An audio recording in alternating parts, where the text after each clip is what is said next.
Welcome to our channel. இந்த வீடியோல நம்ம எத பத்தி பார்க்க போறோம்னு பார்த்தீங்கன்னா, பேராகிராஃப் டேக், ஹெச்ஆர் டேக், அப்புறம் பிரேக் டேக் இந்த 3 டேக்க பத்தி தான் பார்க்க போறோம்.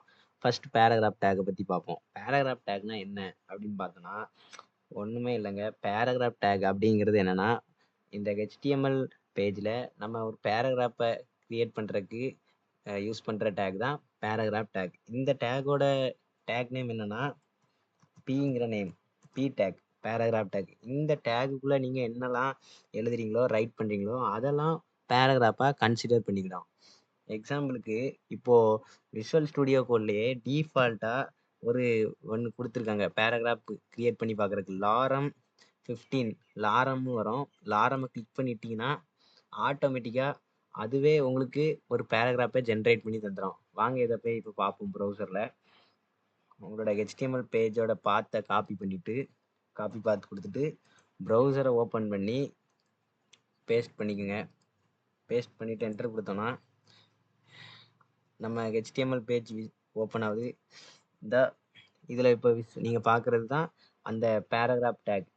பேராகிராஃப் கிரியேட் பண்ணி தந்தத நம்ம இப்ப பார்க்குறோம். இதுலயே இன்னொன்னு இருக்கு. என்னன்னு பார்த்தோம்னா, நம்ம வந்து பேராகிராஃப் டேக்குக்கு அடுத்த இன்னொரு டேக் சொன்னேன்ல ஹெச்ஆர் டேக் பத்தி பார்ப்போம்னு. ஹெச்ஆர் டேக்னா என்னன்னு பார்த்தீங்கன்னா, ஹரிசாண்டல் ரூல். அதாவது ஹரிசாண்டலா ஒரு அண்டர்லைன் போடுற மாதிரி. அதுதான் ஹெச்ஆர் டேக் அப்படின்னு சொல்லுவோம். ஹெச்ஆர் டேக் எதுக்கு யூஸ் பண்றாங்கன்னா, ஒரு லைன் மாதிரி யூஸ் பண்றதுக்கு, லைன் போடுறதுக்கு. இப்போ ஒரு லைன் நம்ம எழுதி முடிச்சிட்டோம் அப்படின்னா, அந்த அதுக்கு கீழே ஒரு லைன் மாதிரி போடுவோமே, அந்த மாதிரி யூஸ் பண்றதுக்காக இந்த டேக்கை யூஸ் பண்ணுவோம். இப்போ வாங்க அதை எப்படி யூஸ் பண்ணலான்னு பார்ப்போம். நெக்ஸ்ட் லைன்ல இன்னொரு டேக்கை ஒன்று கிரியேட் பண்ணுறேன். இன்னொரு பேராகிராஃப் டேக்கை அதுக்கு கிரியேட் பண்ணிக்கிறேன். கிரியேட் பண்ணிட்டு இதுலயும் ஒரு பேராகிராஃப் டேக்கை கிரியேட் பண்ணிட்டேன். இப்போ வெப் பேஜில் போய் பார்ப்போம். நம்ம இதோ இன்னொரு பேராகிராஃப் இப்போ கிரியேட் ஆயிட்டு. இதுல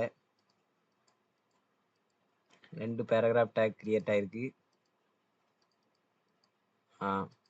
இந்த 2 பேராகிராஃப் டேக்கு நடுவுல இப்போ நம்ம அந்த ஹெச்ஆர் டேக்கை யூஸ் பண்ணி பார்க்க போறோம்.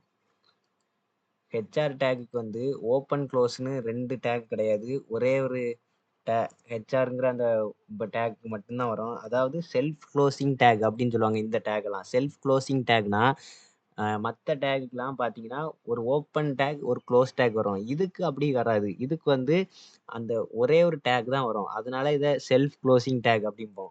வாங்க பார்ப்போம். ஹெச்ஆர் இந்த டேக்கோட நேம் பேரே ஹெச்ஆர் தான். ஹெச்ஆர் டேக் போட்டிங்கன்னா ஒரு லைன் கிரியேட் ஆயிருக்கும். சாரி, இந்த ரெண்டுக்கும் இப்போ பாருங்க, ஹெச்ஆர்னு போட்டுட்டோம். நம்ம ப்ரௌசர்ல போய் இப்போ பார்ப்போம். ரெஃப்ரெஷ் பண்றேன். பார்த்தீங்கன்னா தெரியும், ப்ரௌசர்ல கீழே ஒரு அண்டர்லைன் மாதிரி வந்திருக்கும், ஒரு பெரிய லைன் மாதிரி. இதுதான் ஹெச்ஆர் டேக்கும்போம். இந்த லைன் கிரியேட் பண்றதுக்கு தான் இந்த ஹெச்ஆர் டேக்கை நம்ம யூஸ் பண்ணுவோம்.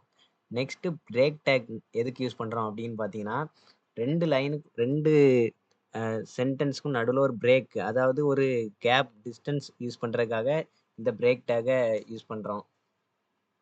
இதுக்கு வந்து நம்ம என்ன பண்ணணும்னா, இப்போ பேராகிராஃப் டேக்கை பார்த்தீங்கன்னா ஃபர்ஸ்ட் பேராகிராஃப் மட்டும் பார்ப்போம். அப்பதான் ஈஸியா புரியும். ஃபர்ஸ்ட் லைன்ல உள்ள பேராகிராஃப் பார்த்தீங்கன்னா பிரேக்கே இல்லாம, அதாவது ஒரே லைன்ல எல்லா இதுவும் டைப் ஆயிருக்கு. இப்போ இந்த பேராகிராஃப்ல நமக்கு பிரேக் வேணும், 2க்கும் நடுவுல கேப் வேணும் அப்படின்னு நினைச்சோன்னா, இதுக்கு என்ன பண்ணணும்னு பார்த்தீங்கன்னா, எந்த இடத்துல நமக்கு பிரேக் வேணுமோ அந்த இடத்துல இந்த பிஆர் டேக்கை அப்ளை பண்ணணும்னா அந்த லைனுக்கு நடுவுல அதாவது பிரேக் பண்ணி விட்டுரும். அந்த லைனுக்கு அடுத்த லைனை அதை மாத்தி விட்டுரும். இப்போ பார்த்தா புரியும். ஃபர்ஸ்ட் நம்ம பார்க்கும்போது ஃபர்ஸ்ட் லைன்ல உள்ள பேராகிராஃப் எல்லாம் ஒரே லைன்ல இருந்துச்சு.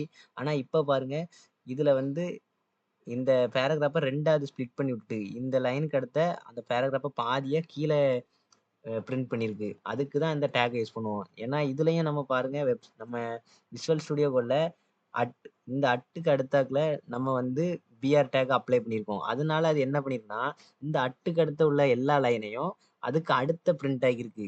அது அந்த ஒரு லைன் நம்ம எந்த இடத்துல அந்த பிரேக் டேக் யூஸ் பண்றோமோ, அந்த பிரேக் டேக்குக்கு பக்கத்துல அதுக்கப்புறம் உள்ள எல்லா சென்டென்ஸையும் அதுக்கு கீழ அது பிரிண்ட் பண்ண வைக்கும். எக்ஸாம்பிளுக்கு இப்ப இன்னொன்னு ரெடி நம்ம அப்ளை பண்ணுவோம். இப்ப இந்த நிகில் அப்படிங்கிற டேக்குக்கு முன்னாடி திரும்ப ஒரு பிரேக் டேக் அப்ளை பண்ணுவோம். பிஆர்ன்னு அப்ளை பண்ணியாச்சு. இப்ப போய் ப்ரௌசர்ல நம்ம வந்து ரெஃப்ரெஷ் பண்ணி பார்க்கலாம். ரெஃப்ரெஷ் பண்றேன் ப்ரௌசர. இந்த நிகில் வந்து இப்ப இதுல நார்மலா இருக்கா? இப்ப நம்ம ரெஃப்ரெஷ் பண்ணோம்னா பாருங்க, இந்த நிகில வந்து கீழ கொண்டு வந்துட்டு. ஏன்னா நம்ம இதுக்கு முன்னாடி பிரேக் டேக் யூஸ் பண்ணியிருக்கோம். அதனால இந்த பிரேக் டேக் அந்த லைன அடுத்த லைனுக்கு கொண்டு வந்துட்டு. இதுக்காக தான் இந்த பிரேக் டேக் யூஸ் பண்றோம். இவ்வளவுதான் ஃப்ரெண்ட்ஸ். இந்த ஹெச்ஆர் டேக், பிரேக் டேக், அப்புறம் பேராகிராஃப் டேக் இதெல்லாம் யூஸ் பண்றது எப்படின்னு உங்களுக்கு தெரிஞ்சிருக்கும். இதே மாதிரி அடுத்த வீடியோல நம்ம மத்த டேக்க பத்தி பார்ப்போம். மறக்காம நீங்க நம்ம சேனல சப்ஸ்கிரைப் பண்ணிக்கங்க. டெய்லி நம்ம இத மாதிரி HTML வீடியோ டுட்டோரியல பத்தி பார்க்கலாம்.